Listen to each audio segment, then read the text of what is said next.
ভাই ক্লিয়ার।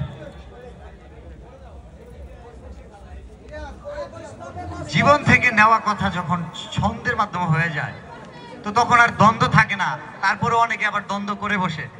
তো আমার জীবনের এমন কিছু লাইফের এমন কিছু স্টেপ আমি ওভারকাম করছি এবং এমন কিছু ব্যাপার আমি ভিজিবল করছি, এটা অনেকের জীবনের সাথে মিলতেও পারে, আবার অনেকের মতের বিপরীতেও যেতে পারে। আমি জানি না কার প্রতিবেশী কেমন, তবে বেশিরভাগ ব্যাপারটাই এমন বাংলাদেশে যেমন দেখতেছি আমি, প্রতিবেশীরাও মন থেকে চায় না তুমি সফল হও। দুঃখ কষ্টে করা জীবন অন্ধকারে পড়ে রও। বাড়ি গাড়ি তোমার হলে তাদের কেন চলবে? হিংসা আর বিদ্বেষ এভাবে আর কতকাল চলবে? কোটি কোটি মানুষ অথচ প্রতিযোগিতা পাশের বাড়ির সাথে। তুমি যদি সফল হও তাদের ঘুম হবে কি রাতে?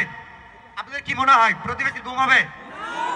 তো সাকসেসটা এমন নিয়ে আসতে হবে, সাকসেসটা এমনই নিয়ে আসতে হবে যে মানুষটা আপনাকে হেট করতো, যে মানুষটা আপনাকে প্রচন্ড ঘৃণা করতো, আপনার ভালোবাসা দেখে যেন তার এই ভালোবাসা হজম করতেও কষ্ট হয়। আমাদের অনেকের পথ হজম আছে না? সো এটা সাকসেস দিয়ে ফিল আপ করতে হবে। এটা কিভাবে হবে?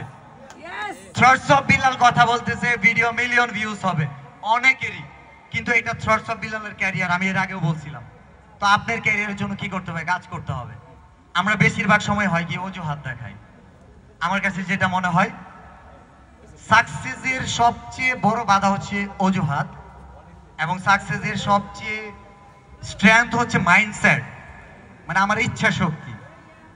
আমি এই স্টেজে আছি, আমার এটা স্বপ্ন ছিল না, কিন্তু এখন আমার কাছে স্বপ্নই মনে হচ্ছে। আমি এরকম স্টেজে কাজ করছি যেখানে অর্গানাইজার হিসেবে আমরা চা সার্ভ করে দিতাম, গেস্টরা আপ্যায়ন করাইতাম, বুঝতে পারছেন? সো তাদেরকে সামনে থেকে দেখছি, একটা অনুভূতি জাগছে নিজের মধ্যে যে তাদের মধ্যে আর আমার মধ্যে পার্থক্যটা কোথায়। আমি খুব বেশি পার্থক্য দেখি নাই। এই থ্রটস অফ বিলাল স্টেজে আছে, আপনারা ওই পাশ থেকে আছেন, দূরত্ব খুব বেশি না। আমার ওই যে 28 লক্ষ ফলোয়ার ফেসবুকে আছে, আপনার মাত্র 28,000, অনেক ডিস্টেন্স। ভুল। আমার আজ থেকে 2 বছর আগে হয়তো আপনার চেয়ে ফলোয়ার কম ছিল। তো এই জন্য বলি, যদি হাঁটতে চাও সফলতার পথে তবে অজুহাত কেন নিজের সাথে? চেষ্টা করেছো অনেক, হয়নি কোনো লাভ, তাহলে শোনাতে চাই আরেকটি ধাপ।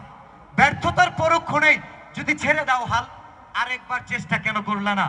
এটা ভেবে আফসোস করবে চিরকাল। রাতের শেষে পুরে সূর্য সে তো উঠবেই, চেষ্টা করো সফলতার ফুল ঠিকই একদিন ফুটবেই। আমি চাই বরিশালের যারা কন্টেন্ট ক্রিয়েটর আছেন, আপনাদের সফলতার ফুল যেন ফুটে। আর এটার জন্য সবচেয়ে বড় ভূমিকা থাকবে আপনার মাইন্ডসেট। আমি যদি হোটেল ভয় থেকে চিন্তা করতাম যে আমি হোটেলের ম্যানেজার হব, জিএম হব, আজকে আমি এই স্টেজে আসতে পারতাম না। আজকে যদি আমি এই স্টেজে থাকি, যদি আমি এটাই চিন্তা করি যে আমি এরকম স্টেজে ঘুরবো, তাহলে আমি এই পর্যন্তই পারবো। আমি কিন্তু শিল্পপতি হইতে পারবো না, আমার কিন্তু মেল ফ্যাক্টরি হবে না। হাজার হাজার মানুষ হয়তো ক্যামেরা ধরবে, জনপ্রিয়তা যখন কমে যাবে তখন ছুঁড়ে ফেলে দিবে, ধরবে না, অন্য ভাইয়ের কাছে ধরবে। কিন্তু আমাদের লক্ষ্যটা থাকে শুধুমাত্র অর্থ উপার্জন কেন্দ্রিক। বাংলাদেশের প্রেক্ষাপট এমনই যে র্যাঙ্কিংটা আপনারা অনেকেই দেখছেন। থ্রটস অফ বিলাল বলছিল তার ইনকাম কত। আপনারা কেউ কি জানেন যে এটার ইনকামের কথাটা কেন বলছি? আপনারা কি শুনতে চান? বাংলাদেশে আপনি যদি সাইকোলজিক্যাল স্পেশালিস্ট হন,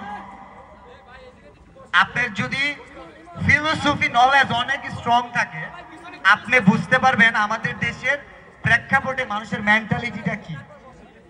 সো পিপল জাজ বাই মানি, পিপল জাজ by your rank, your job position,